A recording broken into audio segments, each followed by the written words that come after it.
Hello wonderful human beings, Sheldon Evans here, and in today's video we're creating Lightroom presets.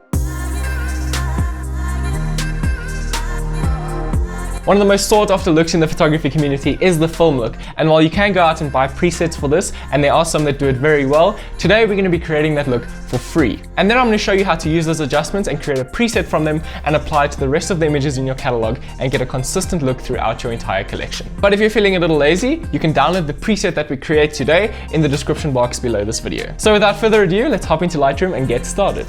Alright guys, so I've imported a couple images into Lightroom and I'm going to start off with this girl that's walking in the field. So before we get into any of the coloring and the toning of the image, you first want to make sure that your horizons are level and that your image is cropped correctly. To do that, hit this crop icon and click auto. What this will do is it will automatically align your image based on the horizon in your photo.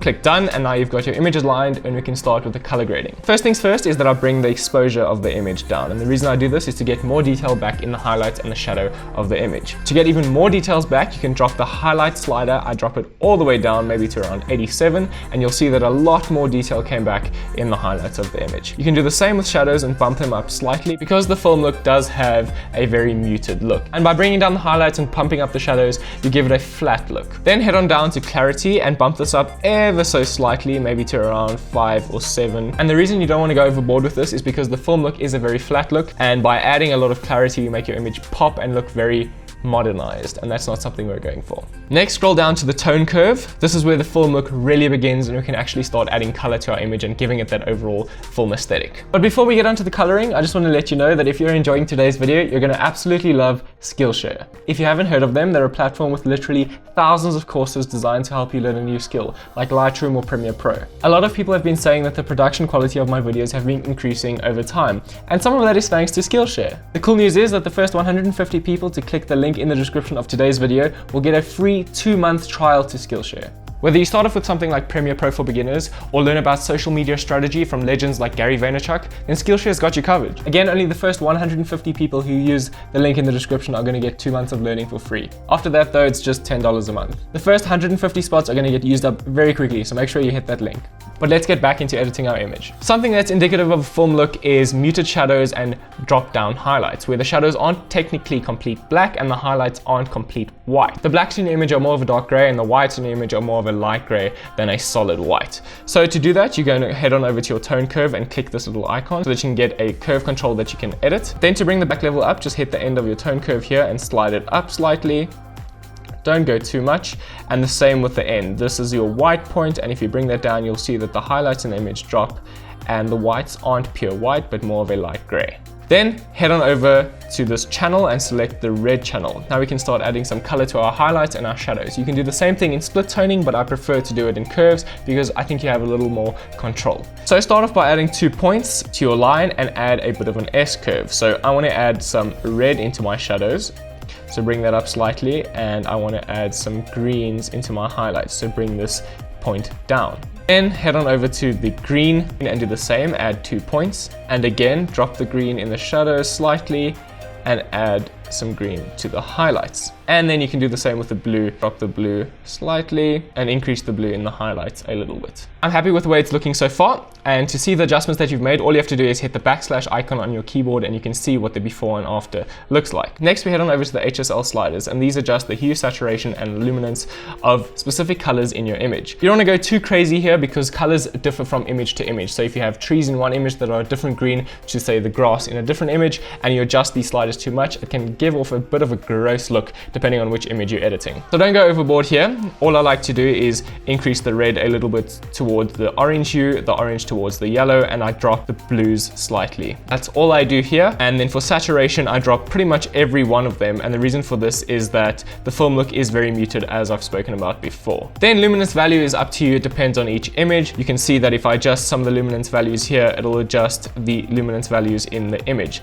So yellow obviously adjusts the grass in the image because that's the majority intensity of where that color is. So I'm going to bring it down slightly, maybe bump up the oranges because I want her skin to pop a little bit more, and I'm happy with the way that looks. Next, split toning. Like I've said before, this is an easy way to add color to your highlights and your shadows. If you just increase saturation and adjust the hue, you'll see that you can add color to the highlights and the shadows. But I'm not going to go too crazy here. I might add some purple to the highlights, just slightly. I'm going to leave the shadows where they are because I've added enough red to them already. Then heading on over to detail, you don't want to go too crazy here because the film does not have any post-production done on it. So there is no sharpening done in post. So keep this low, maybe around 10. Then hold the Option key or Alt key on Windows and select this masking tab. And when you slide it, you can select exactly which part of the image you'd like to sharpen. So I'm going to slide it right to the end so I only sharpen the most in focus parts of the image. And we're done with sharpening. We're going to skip over lens corrections because I like the vignetting that is applied to this image. As you'll see, if I apply it, it removes that. Skip the transform section, and then finally effects. This is where you add the final touch to your film look, and that is by adding some grain to the image. The best way to do this again is to zoom in and see how much grain you're applying. So the more grain you apply, obviously the more grain will be in the image, and by adjusting the size you can emulate different ISOs in your film. So the bigger the size will emulate higher ISO film, and the lower, low ISO film. So I'm going to keep it a happy medium at around 25. I'm going to keep the amount a little bit lower as well, maybe around 30. And lastly, this is up to you. You can add some camera calibration coloring to your image. Now what this does is it gives an overall color effect to the image and adjusts some of the colors in the image. So I like to keep my blues a little more towards the cyan end of things. And with the film look, green and red are very prominent. So I'm going to adjust the hue of the green slightly and bump up the saturation, adjust the red slightly and bump up the saturation. A quick way to adjust any of these sliders as well is to just scroll over it with your mouse and then hit the up or down arrow key on your keyboard to quickly adjust the values of the sliders. Now that you're happy with what you've done, again, you can hit the backslash icon to see what you've done to your image. And to save this as a preset, all you have to do is click this little plus icon, name your preset to whatever you like, and then make sure that you select the correct settings here. You want to uncheck white balance, exposure, graduated filters, and radial filters, and any lens corrections that you applied. The reason for this is that, again, each image differs, and if you apply a radial filter or local adjustment to one image, it might be different on another image and look completely out of place. So once you've done that, you can go ahead and click create. Now that you've got your preset created, it's very easy to apply. Just click on your next image and click on your preset, and you can see what it looks like. Now you can see that it changed the look quite a bit, but it is very dark. So what I'm going to do is bump up the exposure slightly, and for this image, because it's a landscape image, I'm going to increase the clarity ever so slightly as well. And the reason we do this on the landscape is just to bring out a little more detail. You don't want to do this on portraits and things like that. I might apply lens corrections as well, just to give this an overall wide look. Now let's try this film preset on a portrait. Again, it's a little bit too dark, so we're going to bump up our exposure slightly and maybe adjust our white balance a little more towards the warm side of things. Let's try on a few more images and see what it looks like. I like the way that looks straight out the box. Another landscape, and again, this is looking good. Let's bump up the clarity and give it a little more crispness. And another portrait. This looks good right out the box, but you can see that the black levels are quite high in this one, so I'm going to drop that slightly. And it's as simple as that to create presets in Lightroom and then apply to the rest of your images. And like I said, this preset will be available for download in the description of this video. And that's it. Thank you guys so much for watching. I truly do appreciate it. I say that every single week, but I really do appreciate it. If you did like the video, don't forget to hit the like button, hit the subscribe button if you want to see more videos like this in the future. I love every single one of your faces, and as always, I shall see you in the next video. Cheers.